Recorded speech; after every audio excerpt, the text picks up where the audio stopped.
பாளையங்கோட்டை கீழ்ப்பாதி விநாயகர் கோயில் வந்து கும்பாபிஷேகத்துக்காக இடிச்சிட்டு புதுசாக கட்டுறாங்க.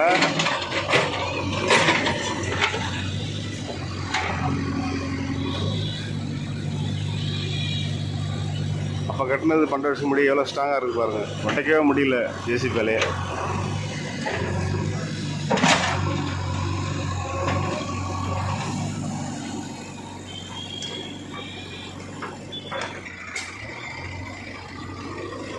இடித்த ஜல்லியெல்லாம் பக்கத்தில் ஸ்கூலில் கொட்டி வைக்கிறாங்க. திரும்பி பேஸ்மெண்ட் போட்டு எல்லாத்தையும் திரும்பி கோயிலில் போட்டு கோயிலை ஹைட்டாக தூக்கி கட்ட போகிறாங்க.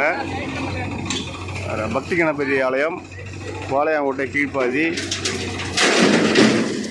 செல்வம் சாமி டீ கடை அவர் தான் கிட்ட இருந்து அவங்க மூலியமாக எல்லாம் அந்த கோயிலை ரெடி பண்ணி கட்டினாங்க. 12 வருஷம் முடிஞ்சு திரும்பி புதுப்பிச்சு புது கோயிலை கட்டி அவங்க பசங்களாம் செய்கிறாங்க. சிவா செய்கிறாரு, மாரிமுத்து, நடராஜ், ஊரும் பொதுமக்கள் அனைவரும் சேர்ந்து செய்கிறாங்க.